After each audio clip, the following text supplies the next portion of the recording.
Hey, good morning, friends, and welcome to Energy Express. We have a lot of ground to cover today, so let's waste no time and get into it with our first book, The Grumpy Goat. Take it away, Lisa. Hi, my name's Lisa Ingram. I'm the 4-H Extension Agent in Marshall County, and I'm here with Piper and Cozy to read The Grumpy Goat by Brett Hellquist. Sunny Acres was once the friendliest little farm in the county until the day that Grumpy Goat arrived. Goat had never had a single friend in his life. He didn't want one now. He was hungry, he was grumpy, and he didn't want to share. When the pigs invited him to play, Goat chased them off. Cow came to say hello. She left quickly. The sheep just stayed away. Goat never looked up at the blooming flowers or the green leaves or the bright sky. He never noticed the cool breeze or the warm sun. He just kept his head down, scowled, and ate. He kicked down the garden fence and kept eating. After finishing the cherries in the orchard, Goat kept going. But at the top of Sunrise Hill, Goat stopped.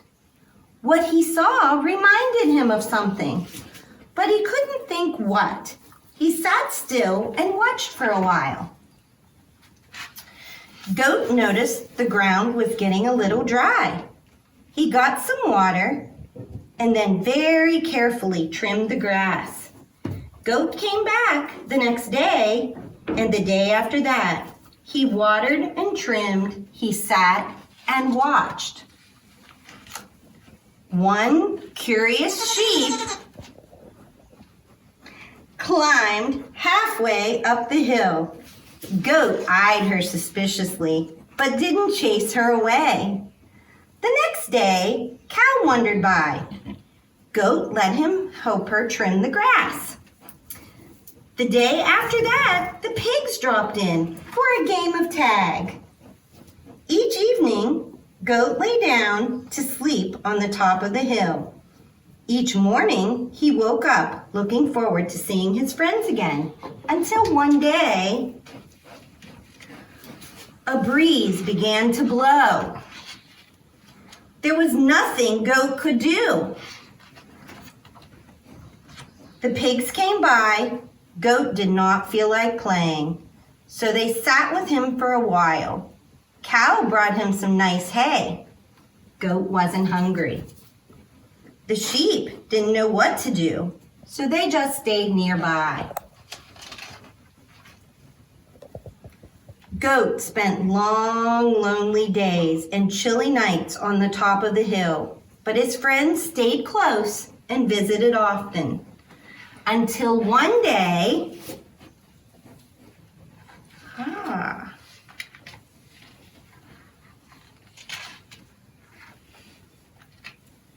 all summer long, Goat was happy to be at Sunny Acres, once again, the friendliest little farm in the county. Next up, let's go city tree hunting with our pal, Dave McGill. Today we're going to go looking at some trees and try and identify them. A lot of people think that you have to go way out to the forest to see the trees, but really, trees are everywhere. Here in town, we've got them all planted along streets and in parks and avenue plantings, places like that. So we're going to take advantage of that, just stepping outside our door. You can do this too with your family or friends as you walk around. Just take a look and see how many trees you can see. Some are going to be far off at a distance, some will be real close by. Let's take a walk and see what we can see. This is one of my favorite trees in town. It's a big black walnut. It's a giant tree that grows way up high and has a big crown on it. This black walnut tree is growing right in someone's yard. They must love it. I've already seen a bunch of squirrels and birds up in the crown. It's giant. Is that a squirrel? There he is. Sometimes when you're lucky, you can see squirrels running around the tree. They love the black walnuts. And they just like running around the tree. A lot of times when you look around at the base of a walnut tree, you can find the old walnuts. The only reason these hard nuts are here is because there's no meat inside. If there were, the squirrels would have had these by now. Black walnut can have really thick bark. This bark here on this ridge is probably 2 inches tall, with the fissure in between and the ridges on each side. It can kind of look like a diamond-shaped pattern. Black walnut leaves can be very large. It's a compound leaf. This one is made up of 21 leaflets. Look, you can count them.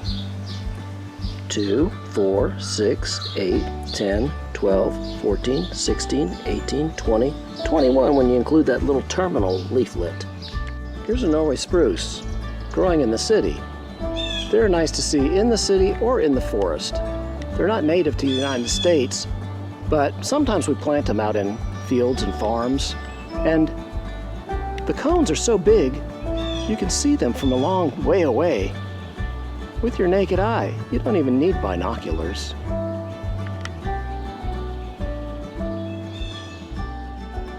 Norway spruce cones are one of the longer cones in the eastern United States. When you take a look at Norway spruce, its leaves are like little needles. If you take one and roll it in your fingers, you can feel that it has 4 sides, and it has a sharp little prickle at the tip. You can tell Norway spruce because it has long branches with long, droopy little branchlets that hang off. Some of these little branchlets can be 6 feet long. Norway spruce are beautiful trees. They're very straight and very tall. Sometimes when you're walking in your neighborhood, you'll find trees that are even bigger than you'll find in the forest. Like this giant pin oak. I always love walking by it and looking up into it.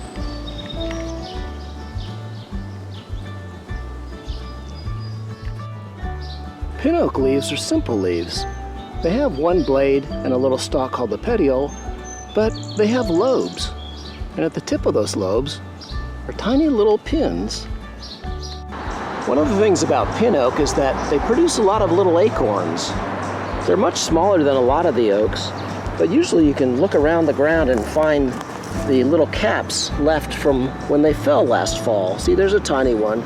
These are much smaller than other types of oaks. Here's a low-hanging branch of black locust.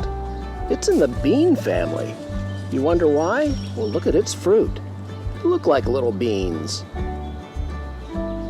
Black locust leaves can be very graceful. They're compound leaves. This one has 19 little leaflets on it. Look how long that is. But watch out. Black locust also has little spines at the base of the leaf. They'll prick you if you don't watch out. There are some eastern hemlock trees over there, evergreens. Let's go take a look. The eastern hemlocks, they have these small little flat leaves and tiny little cones. They're only about 1 inch long. Here's last year's cone. And here's this year's cone, just developing. Unfortunately, this tree has something called the hemlock woolly adelgid. It's tiny little creatures that are sucking the juices, the sap out of this hemlock tree. It's not going to survive for long unless the landowners treat this tree to kill those insects. Here's a big ginkgo tree. They make great shade trees. They don't have any thorns or spines, and they have a soft little leaf.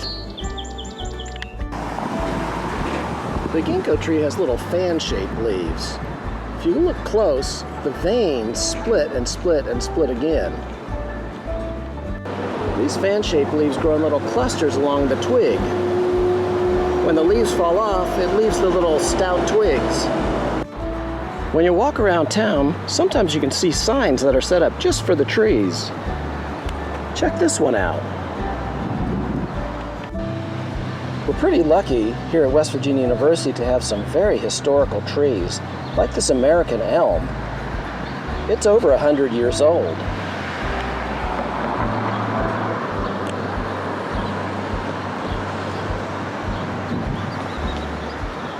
It's got a very large spreading crown. I can't even get it into this picture. The leaf of the American elm is a simple leaf made up of one blade and a little stalk called the petiole. It has little jagged edges around the side, saw teeth, and its veins are very straight. It's dark green on the top, much lighter below. But look at those veins. You really have to step away from this American elm to get the whole crown in the photo. This crown spreads so wide.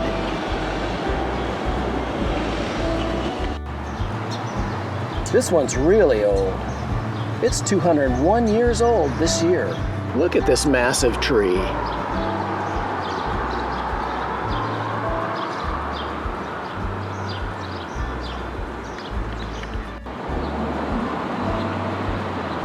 This sycamore is a giant.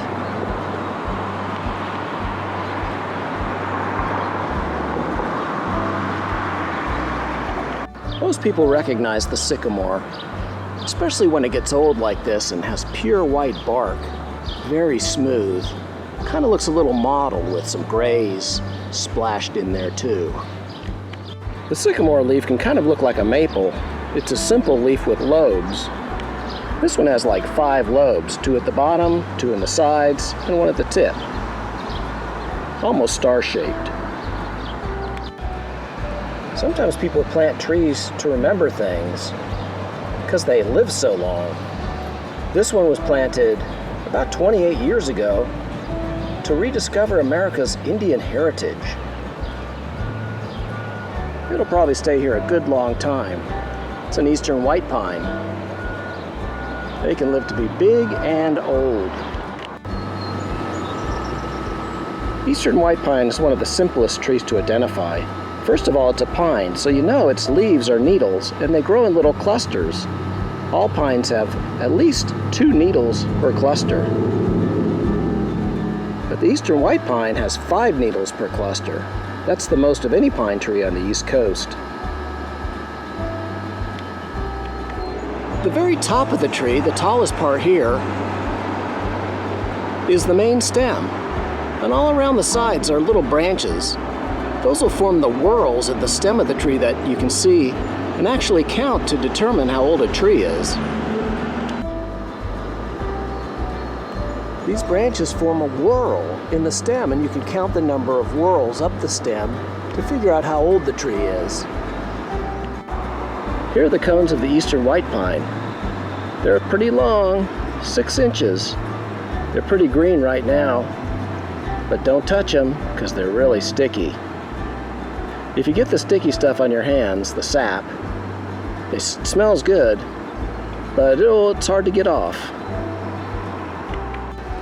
Here are some of last year's cones. They've already fallen off. They're pretty big. They'll grow a little bigger than this, probably up to 6, almost 7 inches. It's easy to see why eastern white pine is known as the sequoia of the East. It grows so tall, it'll grow way over our broadleaf trees. I've talked a lot about big trees and old trees, but not too much about small trees. This is a little flowering dogwood. It's already flowered, but you can tell it's a dogwood by the uniquely shaped leaves. The leaves on these little flowering dogwoods are just kind of egg-shaped, but the veins in them, they come out from the rib, the midrib, and then they arch along the edge of the leaf. It's pretty distinctive. You'll also be able to recognize the fruit of the flowering dogwood. In fall, these will be bright red, and birds will come and gobble them up. But right now they're just green little ovals, still ripening. If you were to see the flower, it has these big 4 white petal-like structures. They're called bracts, and it's a very showy flower. But they've already come, and they're gone, and only the fruit is developing now. Here's a close cousin of the flowering dogwood. This one's called the Kousa dogwood. It's super pretty too. This Kousa dogwood is still flowering, but pretty soon those big white bracts will fall off, and all that'll be left is that little circular fruit. When those are ripe, they're edible. Another easy one to identify is the sweet gum tree. Here's one right here. It has leaves shaped like little stars. Pretty easy. There's so many features of sweet gum that tell you it's a sweet gum. First, of course, these star-shaped leaves that are on long petioles, long stalks of the leaf. And it's almost perfectly star-shaped. But then if you take a look, you can look up in the tree and see these little fruits. They're little prickly balls. These are last year's. If we look around, we'll find some green ones from this year. Here's a green one. You see, the capsules haven't opened to release the seeds. The seeds are still inside. It's still developing this year. They'll break open in fall and release the tiny seeds. Here's a nice sugar maple. These are great shade trees. Here's the trunk. Look at this bark. It has these big smooth panels, but look how these plates pull up on one side. These are thick. I think the most famous thing about sugar maple is that we can get maple syrup from it. The sugar maple leaf's a lobed leaf too. It has 3 main lobes, sometimes 2 at the bottom, and a bunch of teeth along the edge. If you've ever seen the flag of Canada, you'll recognize the sugar maple leaf. Okay, there you go. Nice walk looking at some trees. They're all over the place. Next time you go out with your family or friends, be sure to look up and around. They're all over. And now we go to our pal John to read us a book. Hello, I'm John, and today I'm going to read you a book called The Tree, a Scholastic First Discovery book.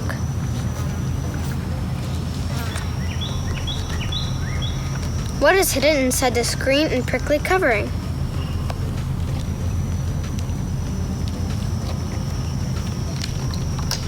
There's a shiny brown chestnut inside the green burr.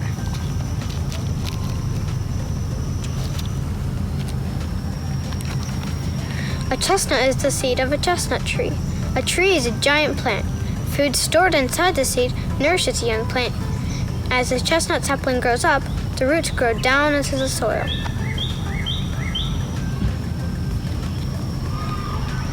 The mature tree's roots push down deep into the earth. They drink up water from the soil.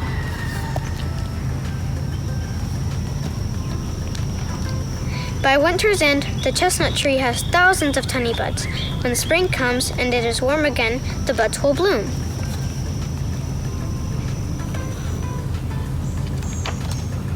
The buds burst open, revealing many tiny leaves.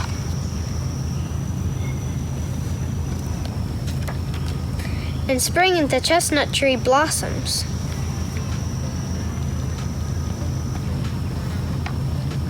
Little by little, flowers become chestnuts.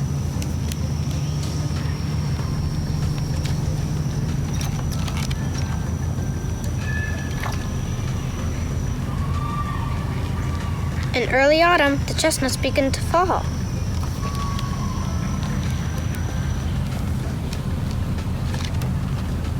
See how the leaves on the trees have changed to bright orange, yellow, and gold?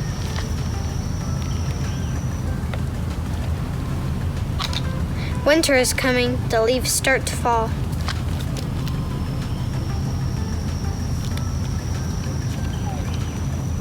Many animals and insects make homes in and around the trees. Trees provide food and shelter. Let's see who lives in this tree.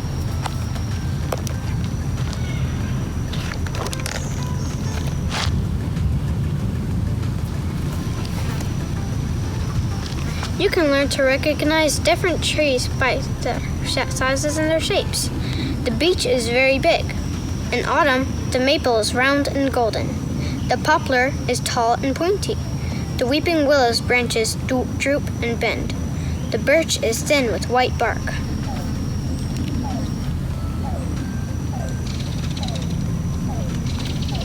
You can also learn to recognize trees by the shapes of their leaves and the look of their seeds. The American chestnut's leaf has tiny teeth along its edges. The leaf of the hazel tree is shaped like a heart. The oak tree's leaf has rounded edges. The walnut tree's leaf is made up of many small leaves. The maple leaf has 5 points.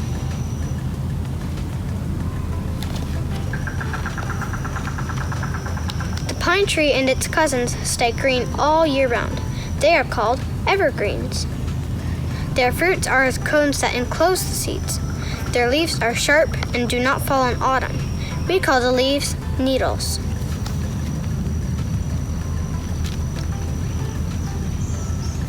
We make many things from the wood we get from trees.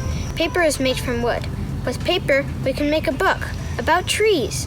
Trees are the oldest living thing on earth. They give us food and medicine. They produce the oxygen that we breathe. Trees make our lives better in hundreds of ways. We should try to conserve trees. You can help by recycling paper or plant a tree and watch it grow. The end. And next up, let's go to Shannon Ritchie with the WVU Extension Service Family Nutrition Program to make a backyard obstacle course. First, we're going to do a hopscotch. Good job. Now we're going to move on to hula hoops. We're going to pass them over our bodies. 1, and on to the next. 2. Good job, Van. On to dizzy bat. Okay, so now we have a little wiffle ball bat in the yard, and we're going to go and spin 3 times. 1, 2, and 3. Now we're going to walk the plank.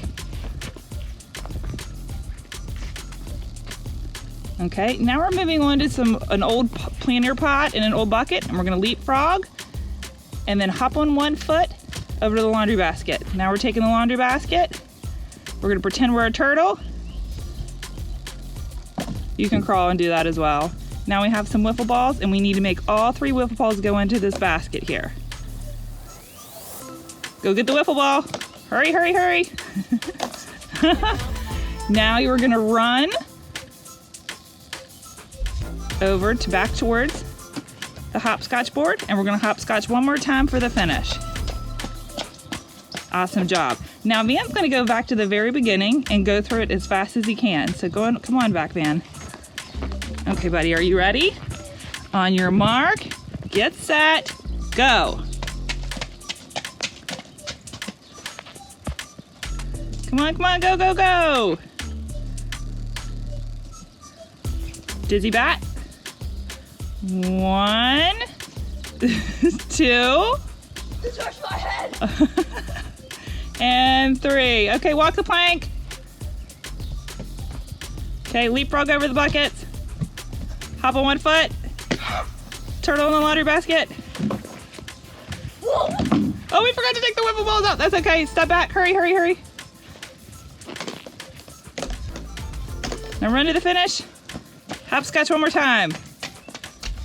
And we're done. Fantastic job. Thanks everybody for watching. We hope you can build an obstacle course in your yard too. Next up, let's go down on the farm and meet some piggies. Hi, my name is Jessica, and I am the WVU Ag and Natural Resources Extension Agent for Tucker County. And I am Tasha Harris. I am the Agricultural Natural Resource WVU Extension Agent in Upshur County. And today we're going to be taking a quick tour of my pig farm that my husband and daughter and I all own. First we'll visit the farrowing barn where the mommies have the babies. Then we're going to take a look into the nursery, and then we'll take a look into my sow pen. Okay, if you guys will come on in, we'll show you where the pigs have their babies. So this is the farrowing house, and farrowing just means that is where they have their babies. So once they get a certain age, Tasha, when do you move them over here? 3 weeks, 4 weeks? When do you wean them? So we wean at 4 weeks here. You can wean at 3 weeks, which is only 21 days, or you can wait and wean them at 4 weeks. Some people don't even wean until 6 weeks, so it just kind of depends on your farm. Yep. So over here we still have a litter still on the mom, so you can just kind of get in on that. But now this barn here, actually with the babies, it has to be kept at least a minimum of 80 degrees in here. So we do have a wood burner in here that we do keep it heat. They do have heat lamps, as you can see, and they have heat pads. And now if you look over here, Chrome's got food. This is her feeder. And then the babies also have pellets there for their starter feed. And then they do have a cup water right next to the feeder. They just use their noses to press on this little lever here, and it lets out water, fresh water. Look at you.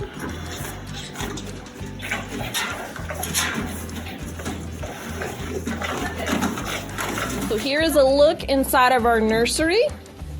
As you can see, this is where they get moved into after they get weaned from down at the farrowing house after being on the mom. They come up here on automatic feeders and waters, and from here, they'll either get sold or they will get moved into our big barn. And here, the temperature is controlled a little bit more, and we can hang up peat lights if it gets too cold. And of course, the doors can close and keep it nice and warm. Now we're looking at Tasha and Aaron's sow barn, and here they have 4 sows in this pen, and a sow just means that it's a mom that's had babies.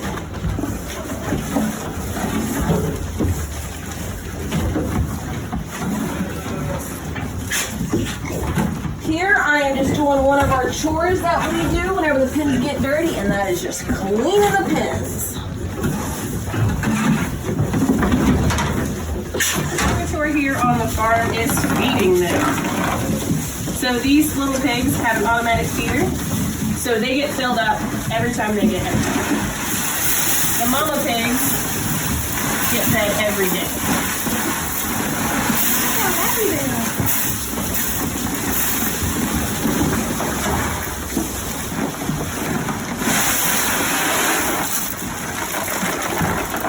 So here we have 2 Berkshire gilt pigs, and Berkshires is just a breed of pigs. We also have the red ones, which are Durocs and crosses, and there's several other breeds of pigs, but these are gilts, and that just means they're females that have not had a litter yet. Once they have a litter, they are a sow. Boars are males that are not castrated, and bears are males that are. And with that, we typically eat the castrated males and the gilt. So you literally use everything but the oink for the pig. Pigs are where you get your ham, your bacon, your tenderloin. You also get your sausage. And then they can also use the skin for other products like footballs. And then your pork rinds are some other food things that you could use pigs for. And then also your dogs might really enjoy the pig ears. Hey Energy Express friends, did you have a fun day? I know I did. Well, we'll see you again soon for more fun and more activities. Have a good one. Bye-bye.